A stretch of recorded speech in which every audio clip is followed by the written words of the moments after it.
Hello, everyone. I am going to go over some Cerner charting with you today. This will be a very brief tutorial just to get you jump-started for your first day of clinical on where to chart, where to find things in the patient's chart, just the basics to get you through your first clinical day. So to start off, we will log into PowerChart. Now, this is a training environment that I have been, but still, you will still see PowerChart when you first log in with your user ID and password. So you will select PowerChart when you first go in. So it's taking a minute to load up for me. And I have to type my username and password in again.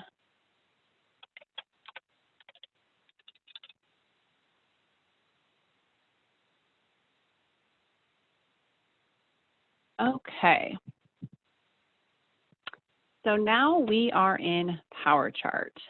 However, you may not see this screen to begin with. I have selected a care area that is giving me a list of patients. So when you first log on, you likely will not have this. When you first log on, you can either go to this list maintenance button right up here, or you will have an option right in the middle of your screen. That same list maintenance button will be like a blue hyperlink to link you to your patient care area.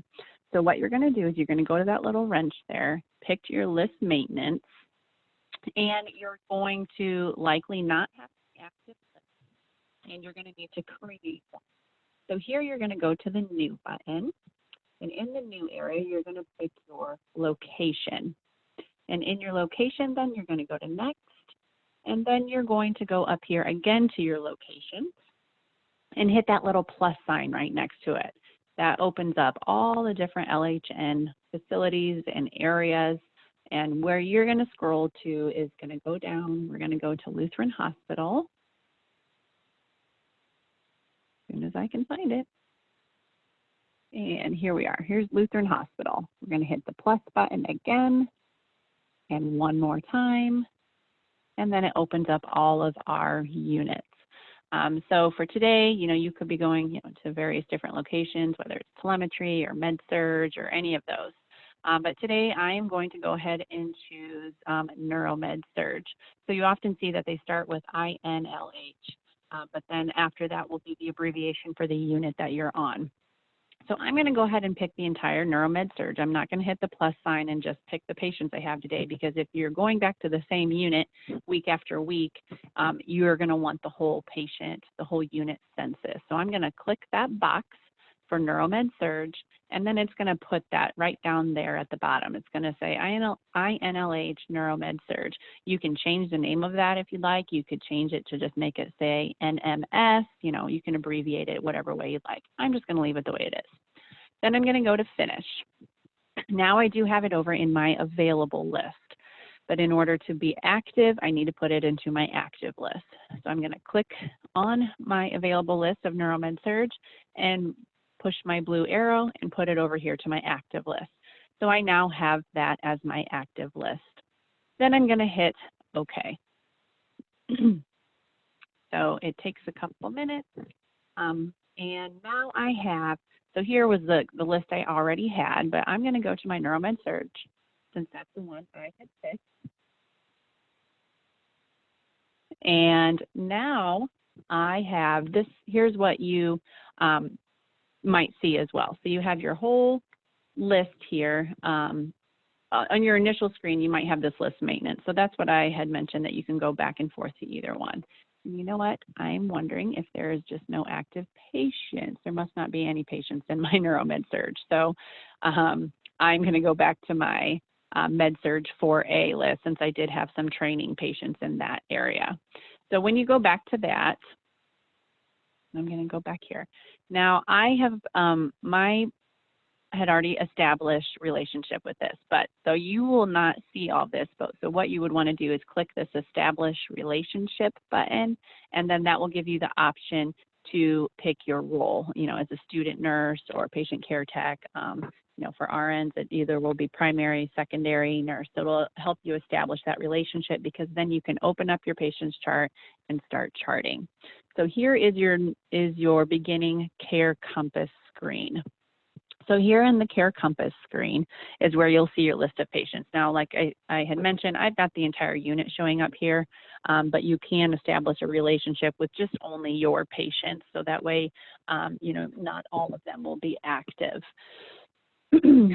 So in this screen, then you have these exclamation points that will show you, new orders or new results that have come in on your patient that you can pick and just see real quickly what it is. So there was a new order for just peripheral IV care, those type of things. And then you can click down here that you've reviewed it.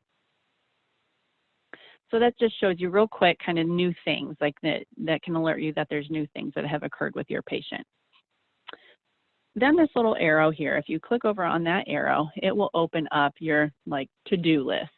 So here it'll show you current medications that are due. This patient in particular has an admission history that needs completed. Also shows you medications that are due, in the next 2 hours. So you can either, if you don't want to see meds, you can unclick it, so then it takes meds off. If there's certain things that you don't particularly want to see, you can unclick those things. I recommend just keeping them all highlighted so you can see all the things on your to-do list. Also, another nice thing with this screen, if you go to your 12 hours, if you're there for a 12-hour day, if you click on that, then it will show you everything, all the way through till midnight. Now, this particular patient is only showing that they have a cefazolin due, and then they don't have, there's a Levaquin that's due at 2200. But if you only have the 2 hours open, it's not going to show you what's due later in your shift. So if you do the 4 or 12 hours, there again, that shows you everything that is due on your 12-hour shift, so you can make notes and write down, when your medications and such are due. So it's a handy little tool to have there. Now, once something is complete, now this will be very dependent upon, your nurse may not want you as the student to complete items, because once you complete items on the to-do list, it no longer shows up. So then she, may want to have known that, may want to take care of it herself. So that would be something you want to be in communication with your nurse or your instructor regarding. So like this one here, consult to social services. So if it doesn't let me, not letting me click it, bad example. All right, so here's a med history reconciliation. So if that was something, maybe you went over medications with your patient you obtained a list of their home medications or something like that, you can click on that, and it does need to be charted. So that's not something that you as a student would necessarily be charting in the medical record. So that would be an example that you wouldn't want to necessarily just click the done button, because then it will clear that from the to-do list. Well, and it'll prompt you to go into addressing that as well if it is a certain thing. So that may or may not be something that you would want to complete for your nurse. But again, just communication with your nurse regarding that. All right, let me get out of this screen. Okay, so now I'm going to go into the actual patient chart. So here on your Care Compass screen, it shows your to-do list and the different things that you have due for the day, and can show you brief little orders that have recently been put in if you want to look at them by clicking on those exclamation points. Down at the bottom, it gives you your timeline. So if you hover over it and click on it, it will show you all the things that you have overdue for all the patients that you have assigned yourself. So you can see here, it shows me all my patients and the things that are overdue for all those patients. So that's what that big red box is for. All right, so now we're going to go ahead and go into a patient chart. We'll go into this INLH acute RN2. There's no active patient status order on this. So this patient has no active order for inpatient status.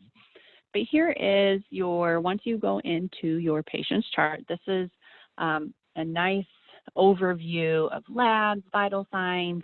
There is medical history in this screen. Let me tab down here. So it shows you, their most recent lab values, shows both their medications and their home medication. So that's useful if you have papers to write or something. You can see a brief overview of what they're on currently and what they were on at home, any procedures they may have done, their social history, if those have been charted, as far as their, if they're if they're a smoker, or, and then also family history as well. And then also in here, it will show you some notes. So this one here is oxygenation and ventilation. So there's some notes on blood gases. So, and then patient assessment. So as long as an assessment has been charted, if you want to see what the previous nurse charted, you can see, those things that the patient experienced in the last assessment, if they have crackles or any differences in the previous assessment to the assessment that you've done, you can easily see that right there as well. And then also here under this document section is where you can find a lot of your progress notes, your history and physical. So if you want to look up more information on your patient, this is just a great area to find all that information in this inpatient summary. So that right there, that screen is what it defaults to. It brings you to your care nurse patient summary. So that gives you lots of good, useful information there. Then up here, the first tab, that's your MAR, so your medication administration record. So there is your MAR, where it shows you what medications they're on, when the last time was they had them. It'll show you all your PRN meds or continuous infusions, all those needed things that you need to know as a student nurse if you're going to be passing medication. So that's a useful tab as well. And then our iView, our interactive view in Inos. So that is where you will be spending a majority of your time with your charting. So in your iView, if it will let me, oh, it's telling me to associate a device. So that is more so if they have a monitor that will activate their vital signs for you. That's more so in the ICU setting because the vital signs will be slaved over into the patient's chart from the monitor when you associate a device. But we're not going to go through that today because that's not something you necessarily need to know just for day-to-day on a med-surg floor. But here is your adult quick view. Here is where you are going to be charting, a lot of your initial assessment stuff and your vital signs. So here's where you're going to chart your vital signs. You can pick a time. So now my times are set up for every 15 minutes. I am a critical care nurse, so that, I often am charting vital signs every 15 minutes. So, but for you, that most likely won't be as necessary. So all you have to do, if you don't like this time frame of what it's showing you right here, all you have to do is right click it and pick something different. We'll say, maybe we can do every 2 hours. So it doesn't show it quite as frequently. So then you can, when you go into chart, you can chart under that hour. Now you want to chart in real time as much as possible. So when you're charting then, you can double, oops, I'm sorry. Let me stop that. You can start right here and put insert date and time. So then we can do our actual date and time that you're charting. So right there, it's putting in 16/12. So then I can document during that time frame all my vital signs and pain assessment, modified early warning system. So that's our Muse scale. So with that, after you chart your vital signs, you want to go in and chart your Muse scale as well. And that's something you want to be in contact with your nurse about. If their Muse scale, it kind of can show big changes in their vital signs and what you need to be addressing. So that again, if that Muse score starts to go up, that's something you want to be in contact with your nurse about. So when you're charting in Cerner, one thing you have to know is that only the things that are highlighted over here on the left-hand pane, that's the only thing that's going to show up over here for you to chart.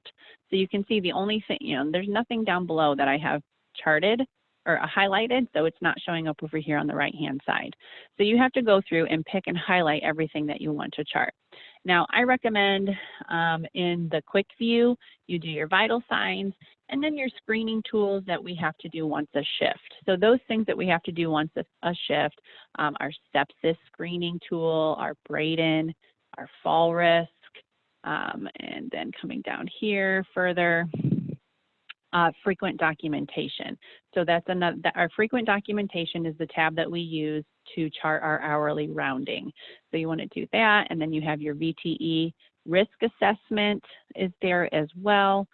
So I recommend in the quick view charting some of those things, because even though there is some things here with the systems assessment, it's not everything in total. So I recommend just doing those things that you do at least once a shift, and then your, like I said, your frequent documentation, your hourly rounding, doing it in this quick view tab. So then once you have all those things opened up, now, let me make sure that, and also if you double click where your time frame is, it'll then highlight, you know, checkbox, put a checkbox over all the things that you've highlighted on the left-hand pane. So once you do that, you can start going through and charting those things. You just click and push the button, and that's it. Pain level acceptable. And a quicker way, you know, instead of like clicking and then clicking away to get that box to go away, if you just hit enter, it'll put that there. So you can just go through and, you know, real quickly chart the different things. So I'm just clicking. I'm not charting anything in particular, but it's going to give me, you know, my Muse score. So this then, my Muse score popped up. Let's see, what did it give me? A 4. So that indicates that, you know, we probably need to do something about it. So you might need to start checking your vital signs more routinely, or if it is a normal baseline for this patient, again, just be in contact with your nurse regarding that. Then you have your sepsis tool. You want to have to go through and, you know, just assess all these things. All these things are at least once a shift. Our Braden assessment, so that's assessing their skin and how at risk they are for developing skin issues or skin breakdown and wounds.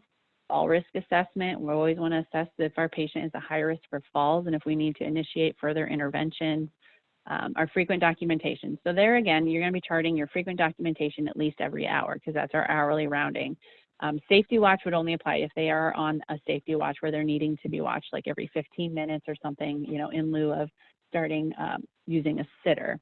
So, but otherwise, you know, pain, their position, potty, personal items, and if their bed alarm is all on, you're going to want to make sure you're charting all those things. And then our VTE risk assessment is there as well. So once you've decided, okay, I've got all that charted, then you come up here to your little checkbox and sign it. So I'm going to sign what I have charted. Now I'm going to go to my systems assessment. Now here is where you're going to go through and pick all the things. So it gives you a big list of things that you can chart on. Now again, I am a critical care nurse, so mine is defaulted to ICU systems assessment. Yours likely will just be your basic systems assessment. But here is where then I go through and I pick what, you know, of all my head to toe stuff, the things that I need to chart. I'm going to chart on my neuro status, my Glasgow coma scale. You may not necessarily need to do neurological checks unless they are an actual, you know, stroke or neuro patient that you're wanting to perform neuro checks on. Mental status, you know, do I check their pupils? Cranial nerve assessments you're likely not going to be doing. Neurovascular checks, you know, checking their cap refill, that sort of thing. CWA, so that's if you have a patient that's going through delirium tremens, that might be something that you and the nurse might be needing to address. Of course, respiratory, if they're on a CPAP or BiPAP, again, in the med-surg area, you're not going to have mechanical ventilation and those type of things. But then we have our breath sounds, and cardiovascular, our pulses, edema, GI, you know, a GI tube. Do they have like an NG tube or a PEG tube or something? You'll be charting in that assessment. Genitourinary, you know, assessing their urine. My screen flipped. If they have a catheter, integumentary, so, you know, checking their skin color, temperature, turgor. If they have a wound, you're going to chart that there. So in this section, so when you get to some of these sections that have these little boxes, that means it's a, you know, you have to open it up in order to actually chart, pick what you're going to chart. So it's a dynamic group is what it's called. So we'll say this patient has a wound or toxic, And then you're going to say, let's see, we don't need to say it's laterally because it's on their coccyx. And we can just say like the sacral. So then you pick it and then it opens up and then you can start charting on it. So then once you start charting, it's at, you just go through and describe the type of wound it is, which we'll say it's erythema. Oops, I don't think that's what it. Not crushing, erythema. And then you just go through, every little thing. So quite a few things open up when you pick a wound. So you may not necessarily have to chart every single one of those things, but just the things at least that apply to that particular patient with their wound. So if you come across anything like that where there's a dynamic group, you can see there, like, so this patient does have a Foley, but if you are charting on the Foley for the first time, this wouldn't be open up and you'd have to pick these little boxes here to open it up. So you just want to go through and, like I said, highlight all the things that you're going to be charting first, and then come over here and, click on the time that you charted it, and then go through and start your charting. So then your lines, tubes, and drains, I'm going to go here. Now, so I forgot to save it. So it came up and said you have unsigned results in the adult ICU systems assessment. Would you like to save them? Yes, I do want to save them. Now I'm in my tubes. So here's where you're going to chart your peripheral IV, or if they have a central line, or any of these other things. So they have a chest tube or a catheter, gastric tube. Some of this stuff might have already prompted you to chart in the systems assessment, but your IVs will be specifically right here. So here's where you will chart on your IVs. Now your IVs you want to chart on at least every 2 hours, making sure that they're, you've been assessing them and that they're patent and there are no signs of infiltration. And again, if you're charting on it for the first time, it's going to be a dynamic group that you have to open up and say where it's at. Once someone has done that once, though, it's already done and it's charted. So then you just have to fill in the areas of where the charting, everything that pertains to that particular patient. So again, all that stuff is in there. And then you have your Inos. So your Inos, pretty self-explanatory. At the end of your shift, you should be charting. You should be clearing your IV pumps, which that's something your instructor should be able to go over with you. And then you chart the amount of IV fluids that they've had in for that day. So, we'll say that patient had 200 mLs of that normal saline infusion. You also want to chart that at the end, when a bag is finished, you clear your pump and that, how much ever amount has left. Then here is your urine voided. So where it says mLs, that's where you would be measuring it. So we'll say they voided 500 mLs, but then they had one incontinent episode. So we put that under urine count because that's how many times they had an incontinent urine. Same with stool and anything else. If they were to have drains or something that you charted on, that would pop up right here as well in the intake and output. So we're going to save that. And then restraints, if your patient is in restraints. More so probably if your patient is in the ICU on a ventilator or something, would you be more likely to be charting your restraints? But that is something that needs to be charted every 2 hours as well. So that's the main thing as far as a student nurse, those are the type of things that you're going to be charting and the most important things. After that, so you have your medication administration wizard, or the MAW. You'll sometimes hear it referred to as that. So here you'll click on your med admin, and here's where you scan your patient's wristband. Now I have nothing to scan today, so I am going to click next, and it's going to give me a warning that I didn't scan my patient. Shame on me. I should always be scanning my patient, but I'm going to say it's not scanning.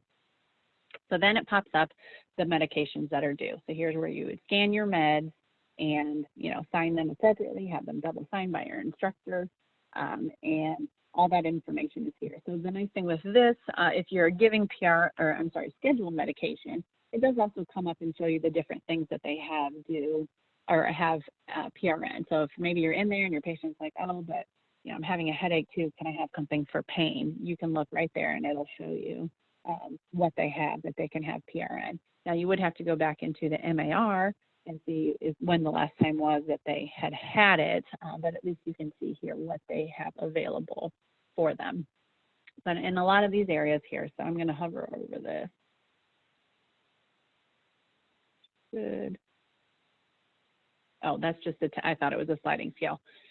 So here, so there's 10 units that this patient has due, and if they do have a sliding scale and you hover over that, it will show you the sliding scale as far as what their blood sugar is and what is due. But that is the medication wizard. Let me close out of that. Now, all these other tabs, there's a lot more information over here.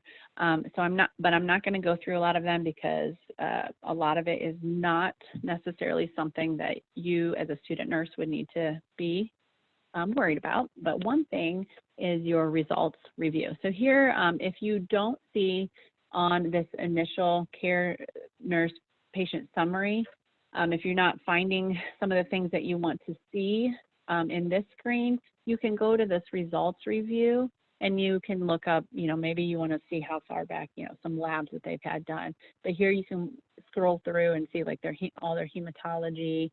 So if we go to like last 7 days, so this patient only has had something on the 25th. But these are all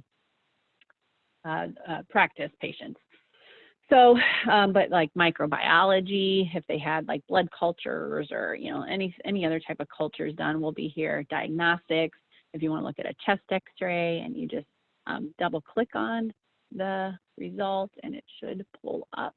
Yep, and there it gives you your report of your chest x-ray. So your result review is a useful tab as well to look up more information if you're needing to dig a little bit deeper for your patient. Let me see. Let me think if there's anything else I can tell you. So again, yeah, your eye view is going to be your biggest screen that you're going to be spending a lot of time in as far as charting goes.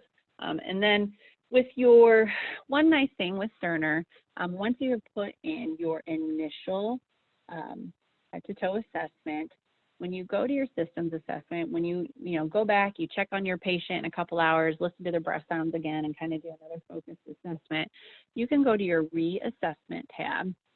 And instead of having to chart all that all over again, you can just, double click. Here, we'll say 4 o'clock. And as long as nothing has changed in your assessment, you can do that. You can just chart no change from previous assessment. So it saves a lot of time with having to go, you don't have to go back through and chart all that all over again.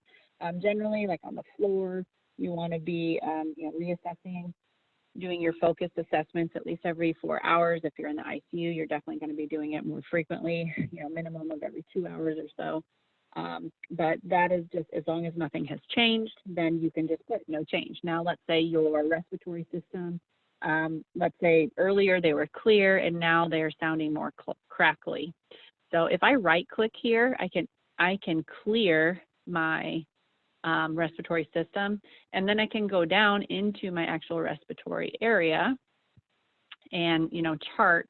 Maybe now they're labored, or they're gasping. Things aren't looking good, and now their breath sounds they have more crackles in their lungs.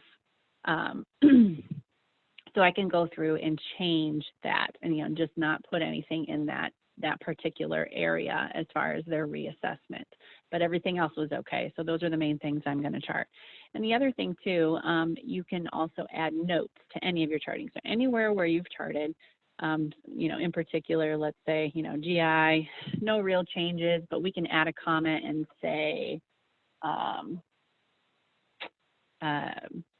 just trying to think of an example. I don't know, KUB confirmed tube placement if they have, an NG tube, even though that is an option in your charting anyway, so you shouldn't really necessarily have to document something like this. But if you want to put a note anywhere, you can put that. Or maybe like in your neuro, they're alert and oriented, but but they're forgetful, so maybe you can put under their mental status, alert, fully conscious, but we can say, just add something simple, forgetful, So you can add anything to your charting if the charting itself doesn't have everything that you want to chart. So that's, all there that you can do in the charting. Then we're going to go back to saving it. And then one last thing, so in the notes over here, so if all this charting, if you want to do more than just add a simple little comment, like you want to write a paragraph of something that maybe occurred for, you know, if your patient, you know, just had an episode of, you know, forgetfulness, and you want to document more than just what a little bit longer of a note that you contacted the family and spoke with the family, and it's, you know, it's a normal finding. The family states that, you know, that is something that is not new for the patient, you know, whatever the case may be. If you want to document something a little bit longer, a longer note, you can go to your notes and click on here, and then you can just type in a free text, not rehab, a free text nursing note. You could put the subject here, and then you can just document your full free text nursing note. Again, as students, I would just, you know, just make sure it's something that you're in communication with your nurse, that you're not over documenting too, maybe some things that don't necessarily need to be a part of the medical record. So, but those are all options there. And when you are in, one more thing I'm going to mention, you as a student nurse, charting needs to be co-signed. So after you chart, this little box right up here, and all your charting is going to have like a little red check mark or red kind of this little symbol right here. It's like a check mark with a line through it, and it does. And I believe it's red if I remember correctly. So that if you hover on it, see it says authenticate. So your charting needs to be authenticated or confirmed. You know, it needs to be co-signed essentially. So the nurse caring for the patient that day or your instructor should be co-signing your charting. So at the end of the day, if you still see that your charting has not been co-signed, especially like vital signs and stuff, because that's very important to be a part of the patient's record. You might just want to make a note like, I see that my charting still is not co-signed today. Would you be able to verify that for me? So, because from what I have been told, that if things are not co-signed, it still is not a part of the medical record. So just a few tips and tricks. Of course, if you have any other questions, concerns regarding your charting, I'm sure your instructor will be able to assist you with that, or the nurse that is working with you that day. I hope that everyone has a good semester, and good luck with everything to come.